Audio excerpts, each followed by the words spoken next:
So this one is the 6 most disturbing things caught on police body cam footage. Ooh, let's check this out. On December 25th, 2020, a 63-year-old man named Anthony Quinn Warner drove his RV to Nashville, Tennessee's 2nd Avenue and woke up nearby residents with the sound of a robotic digital female voice coming from his RV, warning everyone around the vehicle to evacuate the area.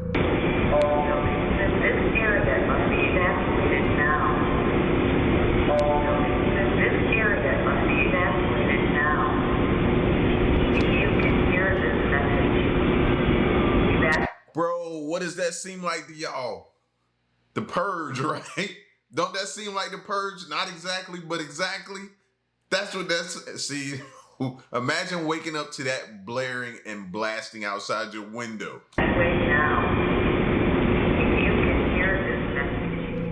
Soon, the female voice repeatedly mentioned that the RV was going to detonate, and a little after 6 a.m., the voice became more and more insistent, announcing that the vehicle would detonate in 15 minutes. In the body cam footage that was later released by the authorities, a group of Nashville police officers can be seen walking around the downtown area, urging any stragglers to evacuate for their own safety. So you're not doing anything wrong, okay? You're not in trouble, but there is something serious happening down the road. Go for 11. Okay? Do you mind going down to 2nd and Where do they need to go when they are evacuated?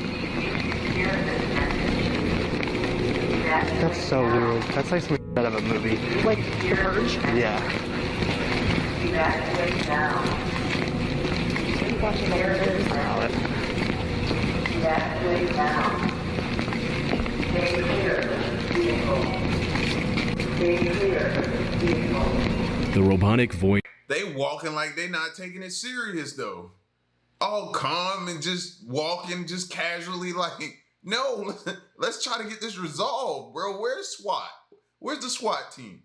And its ominous warnings give the whole scene an extremely eerie vibe, like, as the police officer mentioned, something out of the movie The Purge. Strangely, the RV also broadcasted snippets of the 1964 hit song Downtown by Petula Clark, which is a song about how if you're ever feeling sad or lonely, you should go downtown and you'll feel better in the hustle and bustle of the city. Unfortunately, the robotic voice wasn't bluffing, and just 15 minutes later, the RV detonated near the AT&T building, causing damage to more than 50 buildings and even collapsing a few of them with its massive blast radius. In the aftermath of the incident, the cops can be seen assessing the damage and moving nearby pedestrians to safety through body cam footage that can only be described as apocalyptic. Second Broad. Commander 425, are you 10-4? He's in 4. Are you guys okay? Yeah. No, my guys. Where's your car? How you doing? Okay, go to your car. What's going on? 217, myself and 215 are off that route. Command, make sure all units are direct. There may be ammo in that vehicle. We don't need anybody coming up the 2nd Avenue exposed. You okay? Yeah, I'm good, man. I appreciate it. Even though the explosive inside the RV was extremely powerful, the cops managed to evacuate most of the nearby residents, and I'm still tripping that it actually happened. Like it actually, and I was sitting there saying like, yo, I don't feel like nobody's taking it serious. But still in my mind, I was hoping that that didn't happen.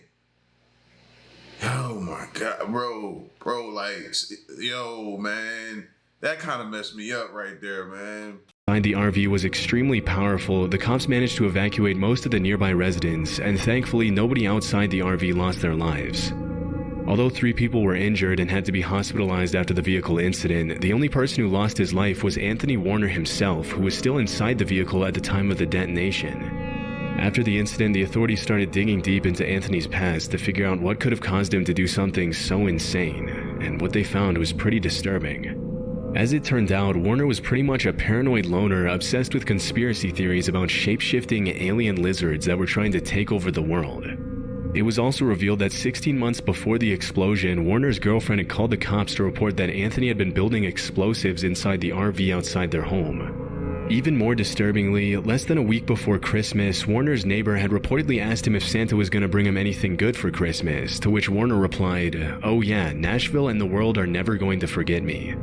But despite the clear desire for attention, the cops never managed to truly figure out Warner's motive, and it was eventually concluded that he probably didn't want to hurt anyone and that a fatal cancer diagnosis mixed with other factors had contributed to Warner's declining mental health.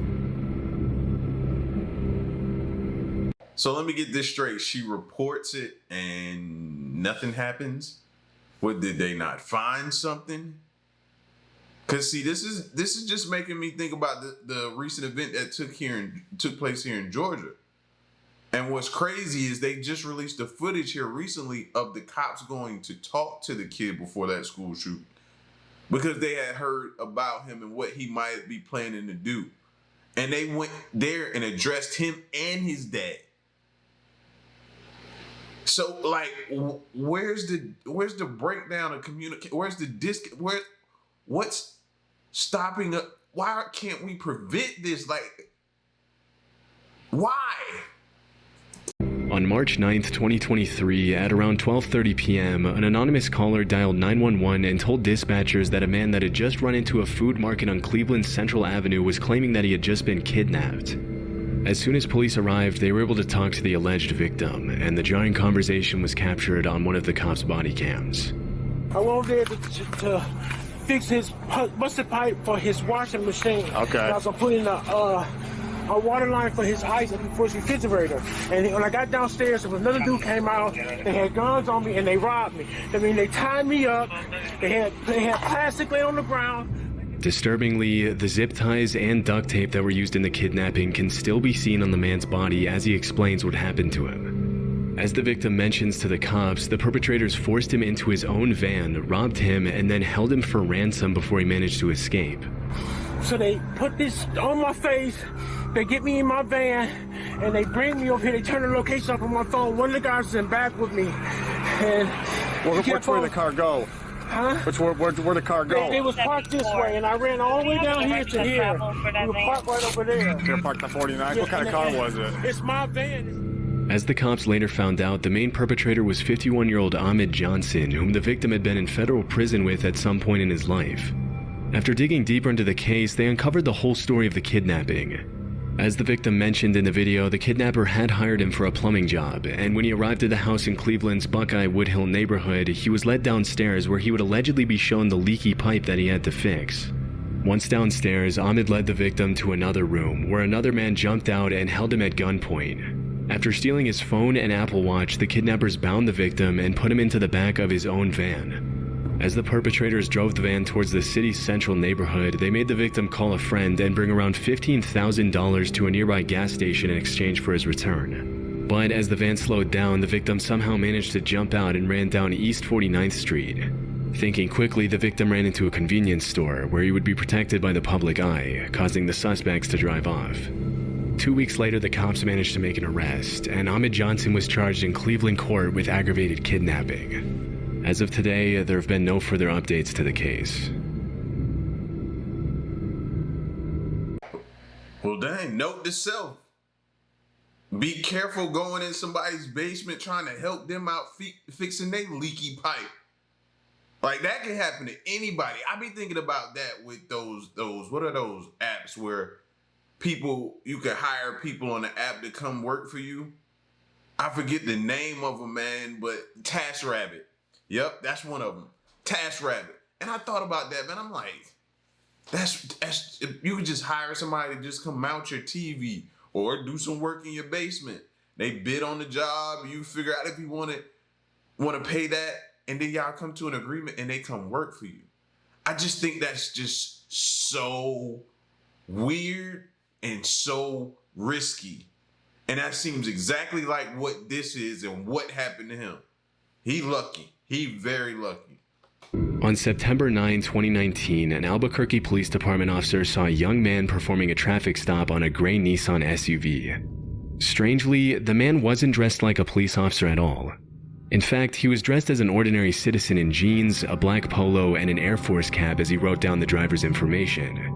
Sensing that something was off, the officer pulled the man aside to talk to him, and from the beginning, the man seemed a little on edge. You gotta talk to him for a minute. How you doing? What's going on? Let's just talk back here real quick.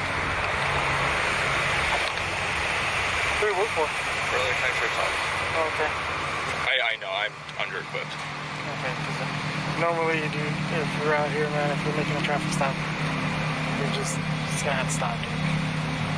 Alright? Do you have an ID with you? I mean, this is all I got. I mean, like I said, I'm under-equipped. I was just heading over there to the courthouse. To the courthouse for what? To get my crap. Okay. I know, it makes no sense. I caught him going 120 down I-40. Okay. Why do you have lights on this vehicle? Personal, I know. Do you have an ID with you at all? No, I keep it on my uniform. The man claims that he was on his way to the courthouse when he pulled over the driver of the gray Nissan. Suspiciously though, he claims he doesn't have any sort of identification on him because he allegedly left it inside his uniform. After a bit of questioning, the man says his name is Brendan Wazinski and confesses that he was using his personal vehicle to pull over civilians, but insists that he's been an officer of the law for 3 years. Simple. And I'm not here to mess with you, man. It's just the thing is, yeah, he was speeding, dude. You could have called it in, and because if you get into shooting, you're right. Speeding. All right, man. I understand. Right.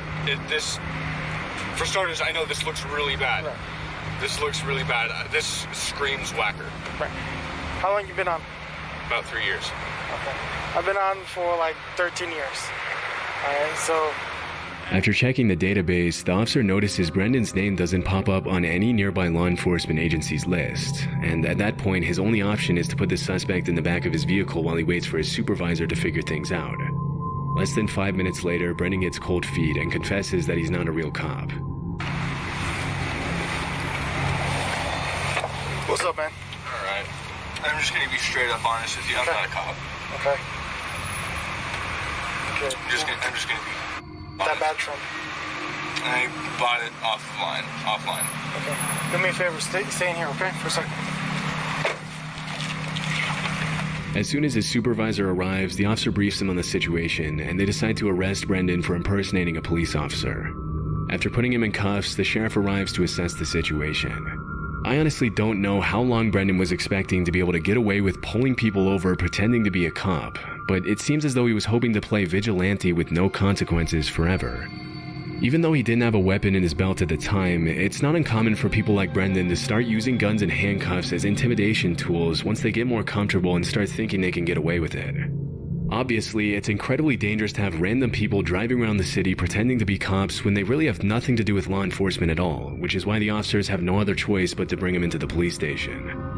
After arriving at the station, the cops try to get Brendan's full statement, but the suspect contradicts himself a bunch and lies to try to get the officer's sympathy. Brendan says he was on his way to work when he saw a guy going 120 on the freeway and confesses that he freaked out when the cop asked him about his identity. Strangely, he alleges that the badge he used to fake his identity used to belong to his dad, who supposedly used to work with the sheriff's department before he was killed in the line of duty 5 or 6 years prior. And then when I made contact with you, I noticed you had a badge. Where'd you get that badge from? It belonged to my dad. It belongs to your dad? When was Well, it did. It did? Is he still around, or did he pass away? Well, he was killed. Oh, he was killed, okay. As it was later revealed, this was a complete lie, and the truth was that he bought the badge online as he had initially confessed when the cop interrogated him. I'm convinced this kid don't know how to tell the truth, bro. At all. He don't know what the truth is, bro. I don't even think he's ever told the truth in his life. Handcuffed inside the police station and you still lying, fam. Yo. And like the crazy part about this is, like the car that he pulled over had to sit there the entire time. Like, no, I'd have been pissed. You pulled me over on my way. I wasn't even doing 120 and you ain't even a real cop. Nah. I want to go to the station too because I want to make sure y'all load the charges up on this fool. It's hard to imagine that he thought he was going to get away with a lie like that when there was video evidence of him saying that he bought the badge online less than an hour ago. During the interview, it was also revealed that Brendan was only 18 years old, even though he said he was around 25 when the cop initially pulled him over. This makes the fact that he said he was married and needed to call his wife even more sketchy, and it's hard to tell which details of the story are true and which ones are completely made up. A few seconds later, things get a little scary when Brendan confesses that he had a loaded weapon in the glove compartment of the vehicle, which wasn't initially visible in the video. Considering he's a compulsive liar and an irresponsible teenager, it's pretty horrifying to imagine what he would have done with the handcuffs and gun had he been given the chance to play vigilante for a few more days or weeks or whatever. In March 2020, a judge sentenced Brendan to a year of probation. But just a few weeks later, he failed to report to his probation officer, refused to get a psych exam, provided a false address, and missed a scheduled meeting. As a result, the judge tightened his probation conditions, and as of today, there have been no further updates to the case. Wait. You just tightened his probation. He need to go to he hasn't learned a lesson yet. What makes you think probation is going? You gave him probation the first time and he didn't show up for none of his stuff. So you just gonna tighten it? No, fam. If there was ever a candidate to go to jail, it's him. It's him. Straight up. Put him in gym pop. Put him in gym pop. At around 8 p.m. on September 30th, 2021, 3 children ages 6, 6, and 7 were reported missing in the Flamingo Lake neighborhood in Montgomery, Texas. According to the parents, the kids had gone missing after they went into the Sam Houston forest and wandered off the main trail to go play in a creek. After the disappearance was announced to the public, the authorities launched a massive search that included helicopters, dogs, drones, off-road vehicles, and hundreds of police officers from multiple law enforcement agencies. The next morning, an anonymous Good Samaritan who was very familiar with the layout of the woods decided to take matters into his own hands and went into the national forest by himself to find the kids. At around 9 a.m. on September 31st, the man found the kids and called 911 to bring the children to safety, and the whole rescue was captured on Sergeant Jason Smith's body cam. Come on, can y'all come to me? Come to me. Yeah, come to me. There's an opening right here. Come on, kids, come to me. They wouldn't let me in over here last night, so I just took off around the back. I've been looking all night long. Yes, sir. I have all Jesus 3 is children. good, ain't he? Ain't Jesus good? He's good. Kids, I'm the police. Are y'all ready to get out of the woods? Now, Come on, then. buddy. Let's get out of here. You got cheeseburgers in your car? We're going to get something to eat. Okay? You want to hold my hand? We'll get out of here? Even though the kids were found just a little over a mile away from where they entered the woods, they'd still been lost for over 24 hours, and pretty understandably they were hungry. As it was later revealed, the kids had spent the night in the forest, sheltering themselves under a fallen tree until the volunteer came to rescue them, which is why they had leaves and branches in their hair in the footage.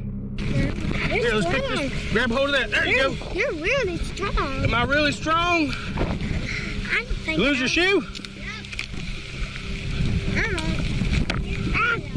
I got you. Even though they had spent the night with minimum shelter and hadn't had anything to eat for 24 hours, the children still seemed to be in pretty good spirits as Sergeant Smith escorted them out of the woods, and toward the end of the video he can be seen guiding them to the clearing where a bunch of cop cars sit waiting for them.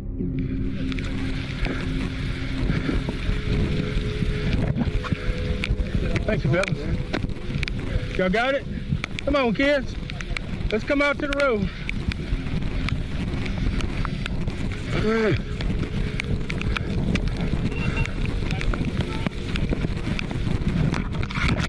Oh, yeah. What? There you go, buddy. Look at you. You made it. It's honestly pretty terrifying to think that if they hadn't been found then and there, the kids would have probably ended up succumbing to the elements. But thankfully, they were able to get back home to their parents. On January 30th, 2017, New Mexico police received a disturbing call from a witness in Nevada who claimed he had seen a woman being taken out of her Las Vegas apartment by a man and put into a white van with a Texas license plate. After receiving the alert, the cops were able to locate the van in question less than 24 hours later and arrest the driver and passenger. Passenger!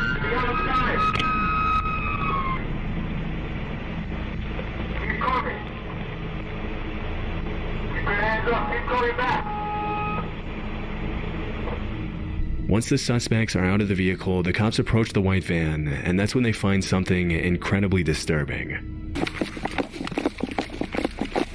Well, put a camera on this Got a camera. Do you need a... Oh my God, thank you. Okay. Is that it? Rolling? Okay, it's rolling. Okay. Okay, we're gonna get you out of here, okay? I got pictures of her and I got pictures of the chains. Did he say chains? Like, meaning she's shackled inside the van? Yo, man. And that's crazy. Me and my kid was riding today, and he was like, yo, that van, we saw a van. And he just immediately was like, yo, that weirds me out. Those vans weird me out, man. And then here I come back home today to see something like this in a video.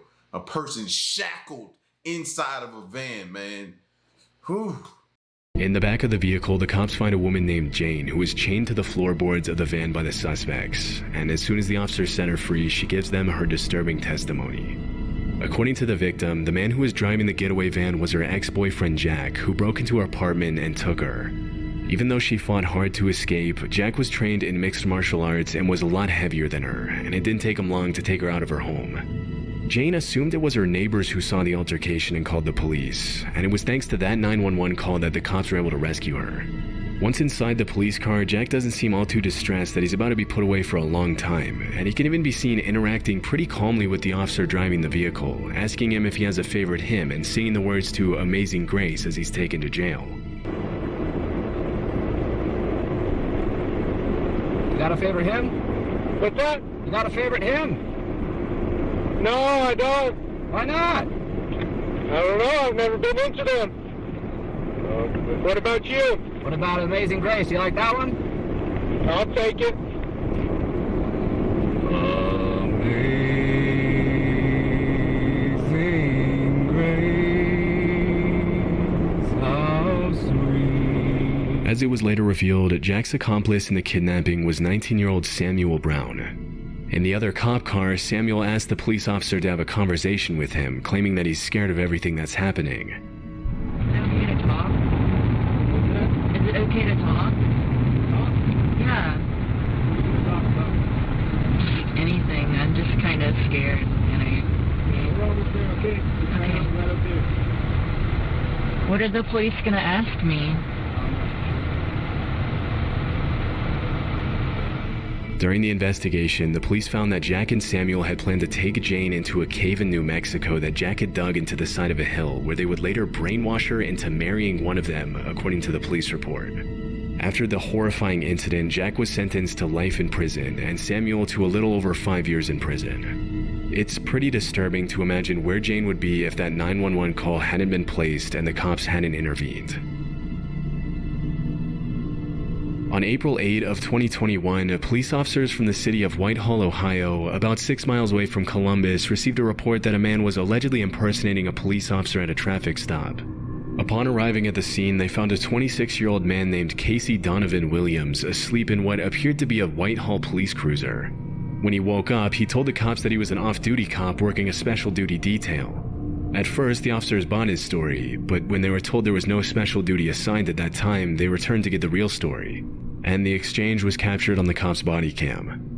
But you have no ID from them, No, all right? no. And have you ever been sworn in by them? I've talked to the chief. No. So I'm that's asking all you we a direct question. Have you been sworn in Now, by it's them? very important you answer this correctly, because being a former police officer or someday a current police officer, you know if you lie in this situation, you go directly to jail. No, I'm not. So I'm going to put that right Listen, out. I'm not. So if I'm you not, are telling me you are a police officer right now, is that what you're telling me? So you are not a commissioned police officer. I have spoke with the chief. That's not what I'm asking you. Okay. I'm asking you one question. Are you a commissioned police officer through the state of Ohio? I have an OPADA certificate. That's not what I'm That's asking. not what I'm asking you. I'm explaining to you. No, you're not. You're not answering the question. You're avoiding the question. It's very simple. Are you a sworn police officer anywhere in the state of Ohio in any department? Not currently. Okay. As soon as the It's crazy to see how many people go around impersonating or pretending to be a police officer and actually pulling people over. Like, how do we be sure? How do we know to not get taken by somebody like him or that other dude? cops start applying a bit of pressure, Casey confesses that he's not an actual commissioned police officer, and when the cops mention to him that he risks going to jail if he lies, he decides to call one of the officers who supposedly gave him the job to try to save himself from the consequences. Okay. 1 second. Would you be willing to speak to the supervisor from the company? From Watchman. From Watchman? Yes. Is he an actual police officer? You are an actual police officer, correct? Okay. Okay. Yes, he is. Where are you commissioned at? It doesn't matter. He's not here doing anything. Yeah. I don't care if he's the superintendent of the State Highway Patrol. That's irrelevant to the situation. Even though he seems to have a pretty intricate series of excuses to justify his actions, the cops sense there's more to the story than Casey's letting on. After mentioning to the cops that he was just trying to make a little extra money by allegedly working for the Glenwood Police Department, he realizes his chances of getting out of an arrest are pretty slim, and that's when he resorts to asking the cops for mercy. That's all I was trying to do. Please do not. I'm asking you for courtesy, man to man. Please do not ruin my career. Please, please, please. I think you did that kind of on your own. Throughout the exchange, it seems as if Casey either doesn't realize the severity of what he's doing, or he really thinks the cops are going to let him get away with showing a fake badge and even carrying a weapon while pretending to be an officer of the law. Still, things were about to get a whole lot worse for Casey, because after he was put in the real police officer's cruiser, the cops searched his vehicle and found a loaded AR-15 rifle, a tactical vest, a loaded handgun with 15 rounds of ammo, a taser, 2 pairs of handcuffs, and pepper spray. It's pretty disturbing to think of what could have happened if the cops hadn't arrested Casey then and there, because even though he didn't seem to have any bad intentions at first glance, Casey could have used the badge, vehicle, and weapons for some pretty nefarious purposes if he wanted to by simply convincing people he was a real police officer. From kidnapping to extortion and everything in between, a fake cop can be extremely dangerous. As it was later revealed, this wasn't the first time the suspect had gotten in trouble for trying to pull similar stunts. Although at one point he had been a corrections deputy at the Pickaway County Jail, he was forced to resign after trying to enforce his authority as an undercover cop at a fair when he hadn't been instructed to do so. After the incident in Whitehall, Casey was charged with impersonating a police officer, a 3rd-degree felony, and improper handling of a gun in a motor vehicle, a 4th-degree felony.